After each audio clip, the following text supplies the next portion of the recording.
Big TV భక్తి సమాచారం WhatsApp ఛానల్లో జాయిన్ అవ్వండి. అన్ని విశేషాలు ఎప్పటికప్పుడు తెలుసుకోండి.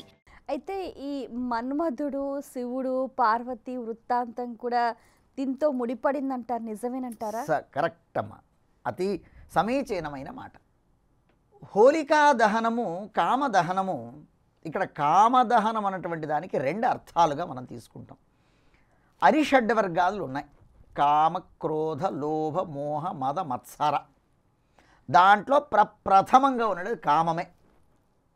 కామ అన్నటువంటి పదానికి కాస్త ఇవాళ వాక్యాటంగా ఆ పదం వాడితే కొంత ఏమిటి ఇలాంటి పదమా అన్నటువంటి అసహ్యించుకునేటువంటి అర్థం కనిపించినప్పటికీ దానికి మరొక అర్థంలో కామ అన్నటువంటి పదానికి అపేక్ష, కావాలి అని అనుకోవడం, మంచిది కావాలి అని అనుకో.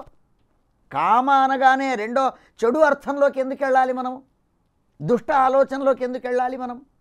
నాకు కావాలి, నాకు భగవంతుడు కావాలి, అది కోరికయే, అది కోరికయే. ప్రసంగం వచ్చింది, ఒక మాట చెప్తాను. శ్రీమద్ భాగవతంలో ఉత్తరాదేవి గర్భాన పుట్టబోయే పరీక్షణ్ మహారాజు పెరుగుతున్నాడు. అశ్వత్థాముల వారు బాణప్రయోగం చేశారు. పాండవ వంశమే ఉండకూడదు అంచేత ఇక్కడ కడుపులో పెరుగుతున్న ఈ పరీక్షణ్ మహారాజు కూడా మరణించాలి. అప్పుడు ఉత్తరాదేవి పరిగెట్టుకుని వచ్చి కృష్ణుణ్ణి శరణు కోరుతుంది. ఏమని? భాగవతం సుందరమైన వచనం చెబుతుంది.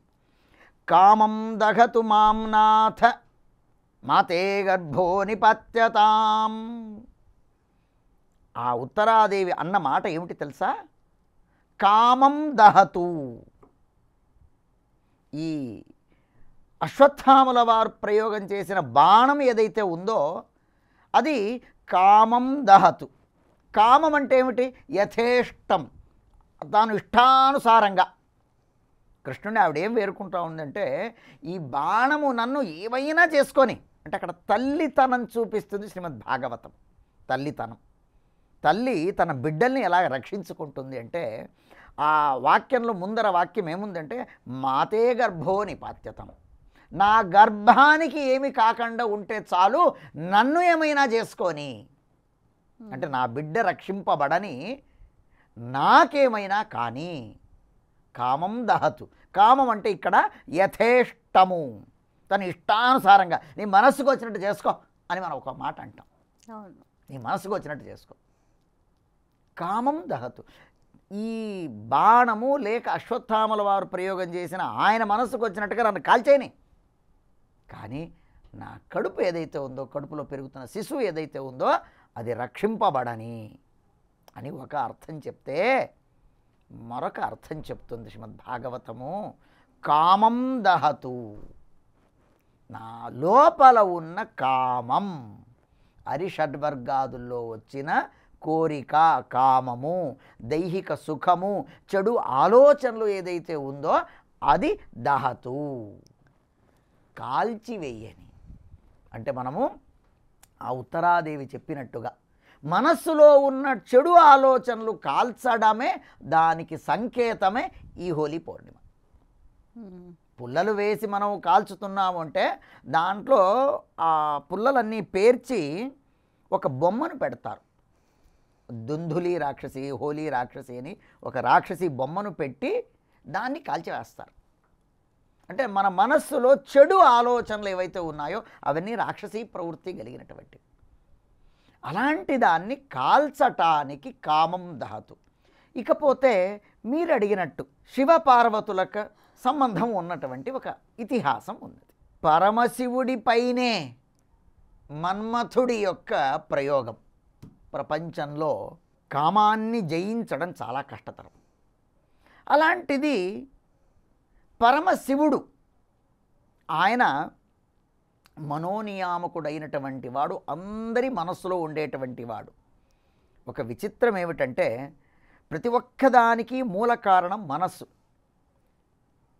దైహిక సుఖానికి కారణం ఒక స్త్రీ అంటే, స్త్రీని చూచినప్పుడు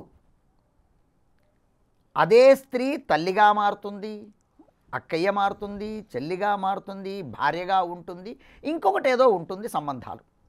వీటన్నిటికీ కారణం మనస్సు. అందుకనే మన భారత సంస్కృతి ఏం చెప్తుందంటే స్త్రీని తల్లిగా చూడమని చెప్తుంది. వీటన్నిటికీ కారణం మనస్సు. మనస్సులో ఏ రకంగా వారిని మనం చూస్తామో మనకు ఆ విధమైన భావన కలుగుతుంది. ఆవిడ్ని తల్లిగా చూస్తే మనకు తల్లిగానే కనిపిస్తుంది, అక్కయ్యగా, చెల్లిగా, ఇంకొక విధానంగా కనిపిస్తుంది. అలాగా ప్రతి ఒక్క స్త్రీని కూడా తల్లిగా చూడమనే మన సనాతన ధర్మం చెప్తుంది. కావున వీటికి కారణం మనస్సు. ఆ మనస్సుకు దేవత శివుడు. శివుడే తపశ్చర్యం చేస్తుంటే మన్మథుడు ఆయన పైన 6 బాణాలు ప్రయోగం చేస్తాడు. 6 ఆయన పుష్పబాణ, ఆయన చేతిలో బాణాలు ఉన్నాయి. ఆ బాణ ప్రయోగాలు చేస్తే మనకు ఒక బాణం వేస్తేనే చాలు, మనం పడిపోతాం ఫ్లాట్. అలాంటిది శివుడి పైన వేస్తే శివుడికి ఏ వికారం కాదు, చివరికి కోపం వస్తుందట శివుడికి. వీడెవడో నా తపశ్చర్యం భంగం చేస్తున్నాడు కదా అని చెప్పి ఆ పుష్పబాణధరుడైనటువంటి మన్మథుణ్ణి తన త్రినేత్రంతో కాల్చేస్తాడు. ఆ కాల్చిన రోజే ఈ ఫాల్గుణ పౌర్ణిమ.